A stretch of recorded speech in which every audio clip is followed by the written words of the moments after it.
Hi folks, my name is Hein. I'm from Shutter Exposures. Welcome to the very first car review, in this case a bakkie review. Yes, in South Africa we have the slang and the privilege to call these bakkies and not trucks like some folks do. But this Peugeot Landtrek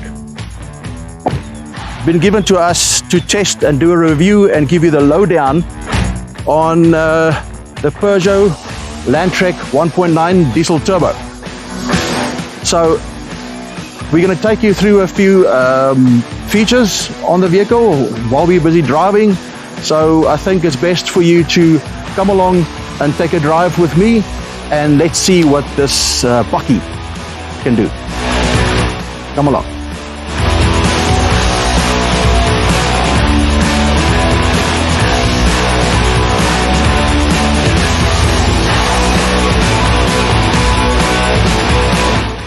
I'm not going to give you every single detail about this bakkie.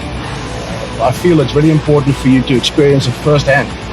And for that, you need to go and visit CMH Peugeot Umhlanga.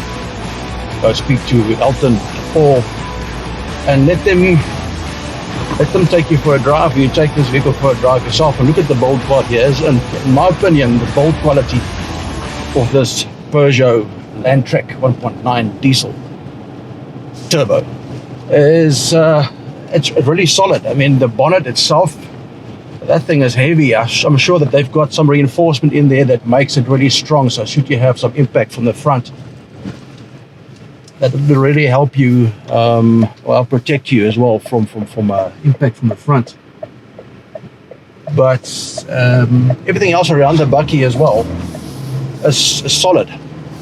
Now this Landtrek, some would say, yes, Peugeot, this is Peugeot's attempt to get into the same category or market or audience for that Toyota Hilux and Ford Ranger and B series and so on have been operating in for quite a while. And I must say, for Peugeot to bring out this Landtrek bakkie, the finishing around the vehicle itself is solid. You can see the build quality, the gaps, even when the bonnet meets the body, the gaps are even. So and the feel of the body itself is really quite solid, I must say. My first impressions on the Landtrek is that the build quality, the shape of the bakkie. I wish we can't call it a bakkie, because it's not a bakkie. It's something a little bit bigger than a bakkie. If you think of bakkie, you might think of the little Nissan 1400 bakkie. That's a bakkie. Anyway, the build quality is quite nice. It's a solid vehicle. I can't fault anything on the build quality, the shape or form of the vehicle, the way it looks really nice. The grille in the front, the back, the lid in the back of the bin, the stock mag wheels that it comes with this particular model. I can really not fault this vehicle in any way. Even the drive quality, we'll get to that a little bit later. But even the sitting inside the vehicle and the comfort and the position of the driver can be fully adjusted with your seats as far as forward movement is concerned. Also, you can adjust the comfort of your lower back. All right, so we're on road between Hillcrest and Durban.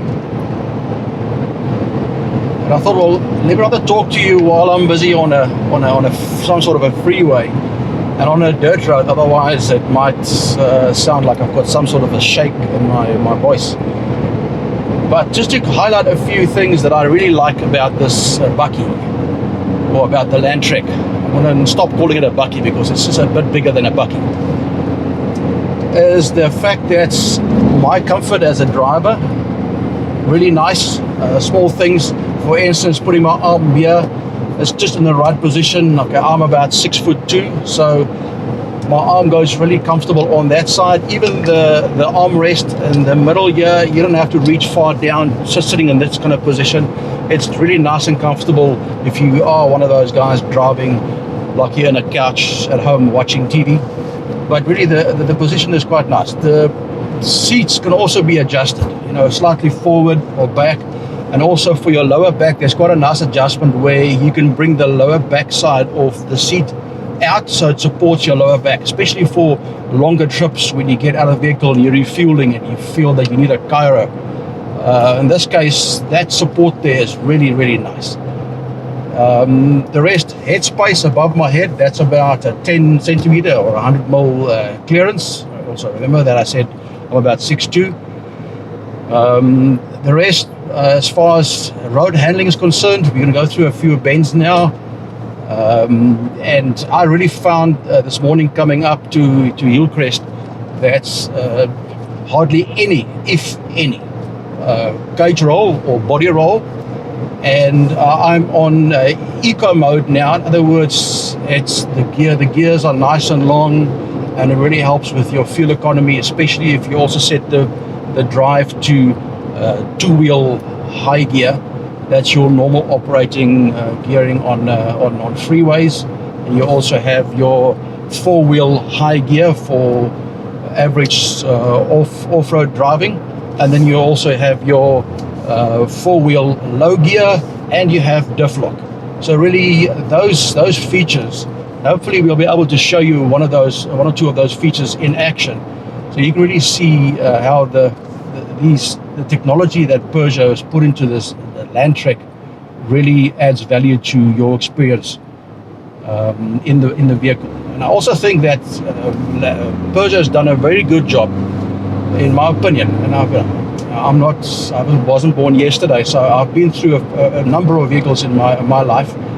And as far as the build quality in the car, around the car is concerned, the design, the curves, and how it's shaped really ticks that box for me. On the inside as well, the finish on the inside is nothing too plasticky or even cheapskates.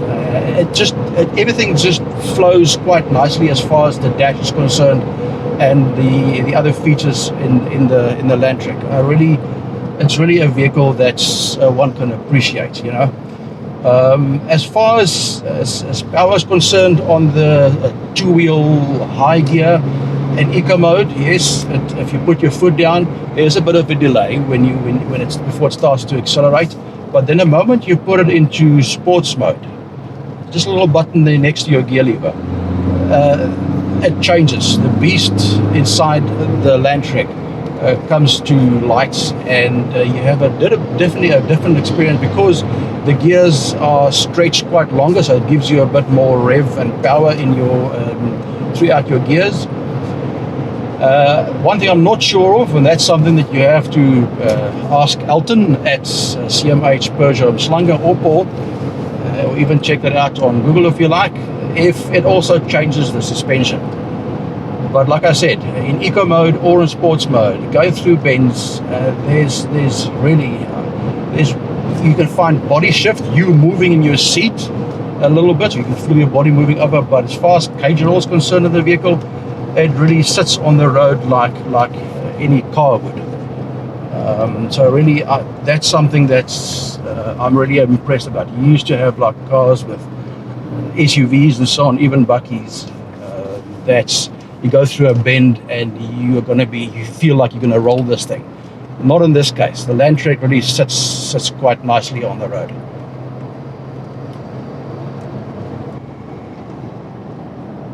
To highlight a few features also that I found quite useful. The infotainment system is quite large, nice and big, and I think it's got a 10 gig hard drive in there. You can sync your phone, Bluetooth, and also sync your contacts on there. I'm not going too much into detail as to what everything does, but you can take phone calls on this unit. You can have a navigation. It's got Apple CarPlay. It's got Android Auto. All those features are really part and parcel of the whole package. Music you can play through the unit as well. But other little features, like for instance at the bottom you've got your controls here, like for instance diff lock, and you've got downhill assist or decline assist. We haven't tested that yet. We'll do that and make you aware of how that works. That's traction control right there. You can switch it off. You have to hold the in for about 5 seconds before it goes off, and if you want to have it back on again, you just tap the button. And these are your controls for unlocking and unlocking the doors. And obviously you have your other buttons like hazard and so on. Here you have your USB where you plug your phone in if you want to have your Android Auto, or if it's Apple CarPlay, and a few other items as well. There is the 360 cam on the vehicle. That's when you park or you're busy maneuvering your vehicle, that you can see everything around the vehicle. It's got sensors and cameras on the rear or side view mirrors, on the front and the back. That really gives you a 360 view of everything that's around, especially when you go off-road and 4x4 up and down and through ruts and whatever. It shows you right next to the vehicle on the screen where your wheel is, where the front is, and where the back of the vehicle is. That's really, really useful, and a technology that I personally have not experienced in the past, because I drive a vehicle that doesn't have all those features. So that is really quite nice. Aircon in today's temperature, we're sitting with above 30 degrees down here in Durbs, and the aircon is nice and potent. No shying away on that side. But on the right hand side of the steering, you have your lane keep assist. We're going to test that in a little while, when the road is a bit more straight, because I believe that this curve might pose a challenge to that kind of technology. Who knows? But it really is a safe vehicle. I mean, I'm talking about safety. Brakes, very, very potent. I mean, you put your foot down, you squeeze that brake pedal, the vehicle comes to a good, solid stop. Then as far as airbags are concerned, you have your standard airbags in the steering. You also have your airbags at the top to the right hand side of my head and the head of the passenger, and also then the back as well. You have airbags at the heads and airbags for passengers behind the front seat headrests. The airbags are fitted there as a standard in this particular model. So you know, it's a lot safer than the vehicle I'm driving, and I'm not going to say to you what I'm driving. You'll probably figure that out sometime. But it's really, you know, if today the technology has changed so much, and you can really buy almost any car with real peace of mind. And I think Peugeot has done a sterling job in introducing the Landtrek to get into the same stable as the Ford Ranger, as the P series, as the Amarok, and the others in that category. This is a double cab, nice and spacious in the front, really comfortable. It really ticks the boxes. I'm really impressed with the technology they've put into. Although this might be a 1.9 liter diesel 4-cylinder turbo, it's got more than enough power to get you and your family where you need to. We don't have a hitch fitted to this vehicle, so we can't go and pull a horse box, for instance, with a horse or two horses in there to see how it holds up under that strain. But you be my guest. You do that with yours when you buy one. Alright, we are on the into southbound now, and I thought, well, let me switch on the lane keep assist and see how that works on the Landtrek. Now, it currently is on, and I'm going through a slight left-hand bend, and I know if I'm going to let go of the steering, then the vehicle will probably carry on straight and lose its way. What it does though is there's no feedback in the steering that kind of forces you back into the lane. If I start to veer over to a lane, let me just get past this one vehicle, then it puts off an alarm that warns you, and also visually on the dash, warns you that you are drifting. So now I'm going to go over to another lane without indicating, so don't hop into that one, and then see what it does. Alright, here we go. There's a slight audible alarm and a red line that appears on the left hand side of the vehicle image on the dash, showing that I'm drifting. But now if I use, and there's no feedback on the steering, so it's not forcing me to stay in the lane. If I indicate now to do a lane change. There's no alarm and nothing, no audible, no visual alarm, because the system disables itself when you indicate to do a lane change. Just to mention something else, well, as far as this is an automatic gearbox, and I mentioned earlier that you can switch from a two-wheel drive high gear, four-wheel drive high gear, and a four-wheel drive low gear. But also, if you really want to go over to a manual side, it's easy, just a tap of the gear lever to the right, and you can then change gear by pushing the lever forward or back to change down, or forward to change up, and then you're in control of your gearing. So it really gives you that versatility to change manual if you like, by just tapping it down. It's like your little levers on the steering wheel to tap a plus and minus to change gears up or down. So I've now pushed it back into the minus, and if I push it forward, it'll change gear, or you can just move it back again to the left, and it stays in full automatic, and the vehicle then changes gear for you as and when it needs to. So again, like I said, I'm on eco, so if we switch eco off, it'll go to a normal setting, a normal status on the vehicle. I probably eco is the way to go, because it saves on diesel. It's just more economical on the vehicle itself. And then you've got sports mode as well. So I'm just going to go back to eco, one little press on the button next to the gear lever, and you're back onto eco mode. Okay. Now you might have the question as to why would you buy a vehicle like this? Why would you buy a 4x4 or a 2x4? In this case, it's both. Why would you do that instead of buying a car?